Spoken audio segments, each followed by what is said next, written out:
అదే RTV app వార్తల్ని క్షణాల్లో చదివే అవకాశం ఉంటుంది. ఒక న్యూస్ పేపర్, ఒక టెలివిజన్ ఛానల్ మీ చేతుల్లో ఎప్పుడు. కానీ మన సిద్దిపేటలో కూడా ఒక అడుగు ముందు చేసి పనిచేసినాం. మీ పిల్లలు 10వ తరగతి చదువుతున్నారు, వాళ్ళకి వ్యవసాయ పనులు చెప్పకండి, ఇంటి దగ్గర పని చెప్పకండి, వాళ్ళకి టీవీ ఇంట్లో బంద్ చేయండి, మీరు దగ్గరగా ఫోన్లలో మాట్లాడకండి, పొద్దున్నే 5ంటికి పిల్లల్ని లేపి చదివియండి అని మీ అందరికి ఉత్తరం రాశాను. వచ్చిందా? పిల్లల తల్లిదండ్రులకు ఉత్తరం రాశాను. పిల్లల తల్లిదండ్రులకు టెలికాన్ఫరెన్స్ పెట్టి ఈ 3 నెలలు బాగా చదివించండి, పొద్దున 5ంటికి లేపండి పిల్లల్ని, వాళ్ళకేం పని చెప్పకండి అని పిల్లల తల్లిదండ్రులకు ఫోన్లలో మాట్లాడారు.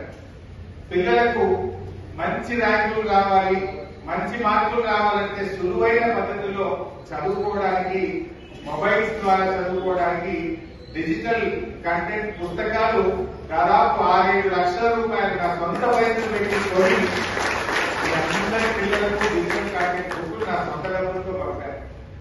మా ప్రధాన ఉపాధ్యాయులు మరి టిఫిన్ పెట్టి నేను పిల్లలు చదివించాలంటే ప్రభుత్వం నుంచి డబ్బు రావడం లేదు, పాపం మన పిల్లలు 4ంటికి ఇంటికి పోతున్నారంటే నా సొంత డబ్బు 5 లక్షల రూపాయలు హెడ్ మాస్టర్ పంపించి పిల్లలకి టిఫిన్ పెట్టండి, లాస్ట్ టైం చెప్పులు ఇస్తే పైసలు తల్లిదండ్రులకు పోతున్నాయి, పిల్లలకు ఉపయోగపడాలని ఆ పిల్లలకు ఐప్యాడ్ ఇచ్చారు పోయినసారి.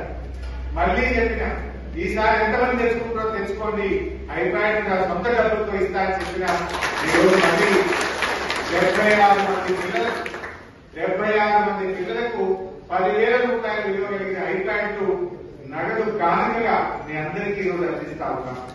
ఈ ఐప్యాడ్లో గేమ్స్ ఆడుకోవడానికి ఉండదు, మీ బుక్స్ మీ ఇంటర్మీడియట్ సంబంధించిన పాఠాలు లోడ్ చేసిన దాంట్లో అందులో ఏమి గేమ్స్ రావు. ఓన్లీ డిజిటల్ కంటెంట్ లో మీరు 11th, 12th గ్రేడ్ సంబంధించిన మెటీరియల్ మొత్తం కూడా లోడ్ చేసి ఇచ్చిన ఐప్యాడ్లు ఇస్తారు. ఎవరైనా సరే ఎంత ఎదిగినా ఎంత చదువుకున్నా మీ అమ్మ పేరేంటి అని అడుగుతారు, మీ నాన్న పేరేంటి అని అడుగుతారు, మీ ఊరేంటని అడుగుతారు. అంటే ఆ పేరు ఎవరికి వస్తుంది? అమ్మ నాన్నకు వస్తుంది, సిద్దిపేటకి వస్తుంది కదా. అదే అది ఎంతో గొప్ప ఆనందాన్ని నిజంగా ఎంత సంతోషంగా ఉన్నదంటే 10వ తరగతి పరీక్షా ఫలితాల్లో మన జిల్లా పోయినసారి కంటే ఎక్కువ మార్కులు సాధించింది, ఎక్కువ ఉత్తీర్ణత సాధించింది.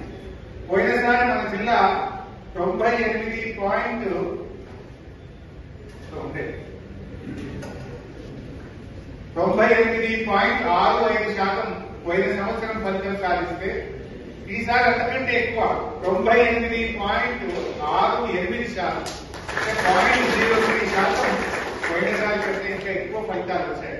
కానీ కొద్దిగా ఫస్ట్ ప్లేస్ పోయింది జిల్లా. స్టేట్ లో 33 జిల్లాల్లో 2వ స్థానంలో వచ్చారు. ఇది వరుసగా 5వ స్థానం. జనరల్గా ఒకసారి వస్తే ఒక జిల్లా మలకాబాద్ 14, 15 పోతుంది. కానీ సిద్దిపేట వరుసగా 5 సార్లు ఆ వాటి పొందింది, రాష్ట్రంలో అగ్రభాగాన్ని నిలిచింది.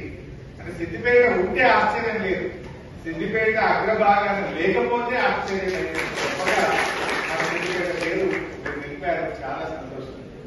అందులో సిద్దిపేట నియోజకవర్గం చాలా సంతోషం. సిద్దిపేట నియోజకవర్గం రాష్ట్రంలో టాప్. తెలంగాణలో 119 నియోజకవర్గాలుంటే 10వ తరగతి పరీక్షా ఫలితాల్లో సిద్దిపేట నంబర్ 1 స్థానంలో ఉంది.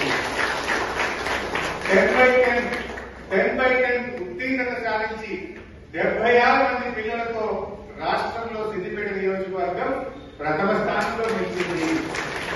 బాసర ట్రిపుల్ సీట్లలో ఈరోజు 76 మంది పిల్లలకు బాసర ట్రిపుల్ ఐటీలో 169 మంది పిల్లలు బాసర ట్రిపుల్ ఐటీలో సీట్లు సాధించి రాష్ట్రంలో అత్యధిక బాసర ట్రిపుల్ ఐటీ సీట్లు వచ్చిన నియోజకవర్గం ఏదంటే అది సిద్దిపేట నియోజకవర్గం. ఉత్తీర్ణతలో 99.24%తో అత్యధిక ఉత్తీర్ణత సాధించి సిద్దిపేట నియోజకవర్గం నంబర్ 1లో ఉంది. 10/10లో 76 మంది పిల్లలు సాధించి నంబర్ 1లో ఉంది. బాసర ట్రిపుల్ ఐటీ సీట్లలో 169 సీట్లతో నంబర్ 1లో ఉంది. అంటే ఒకదాని నంబర్ 1 కదా, అన్నిట్లలో సిద్దిపేట నంబర్ 1.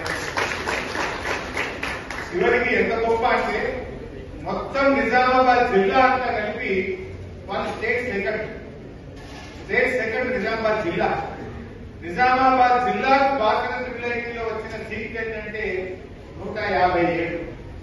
ఒక్క సిద్దిపేట నియోజకవర్గానికి వచ్చిన బాసర ట్రిబ్యులైటీ సీట్ ఏంటి అంటే 169. ఒక జిల్లాకు వచ్చిన దానికంటే ఒక్క సిద్దిపేట కాన్స్టిట్యున్సీ అత్యధిక సీట్లు పొందడం అంటే నిజంగా ఒక ఎమ్మెల్యేగా నాకు ఇంతకంటే ఏం కావాలి అనుకున్నాను. నా సొంత కన్న పిల్లలకి రాకపోతే ఎంత కడుపుండినంత సంతోషం కలుగుతుందో ఈ రోజు నాకు అంత సంతోషం. అంటే అంత గొప్ప అనుభూతి, అంత గొప్ప ఆనందం. ఈ ఆనందానికి మన గురువులు ముఖ్యం, మన ఉపాధ్యాయులు ముఖ్యం. రహదారుల్లో టాప్ సిద్దిపేట, చెట్ల పెంపకంలో కూడా సిద్దిపేటనే వస్తుంది, పట్టణంలో పరిశుభ్రతలో కూడా సిద్దిపేటే వస్తుంటుంది. దేంట్లో చూసినా రోల్ మోడల్ మన సిద్దిపేట. అందరూ ఎట్లుండాలనే కాన్స్టిట్యూన్సీ అంటే సిద్దిపేట లెక్క ఉండాలి అన్నంత గొప్పగా మనం నియోజకవర్గాన్ని తయారు చేస్తున్నాం. ఇంకా మంచిగా చదివినా బాగా చదవండి, ఇంకా బాగా చదవండి, పట్టుదలతో చదవండి, ఇంకా మంచి పేరు తీసుకురండి. మీ దేవుడు అంటే గర్వంగా మన సిద్దిపేట అని చెప్పుకోవాలి. మరిన్ని వీడియోస్ కోసం ఛానల్ ని సబ్స్క్రైబ్ చేయండి. లేటెస్ట్ అప్డేట్స్ కోసం వాట్సాప్ ఛానల్ ని ఫాలో చేయండి. అండ్ లింక్ డిస్క్రిప్షన్ లో ఉంది.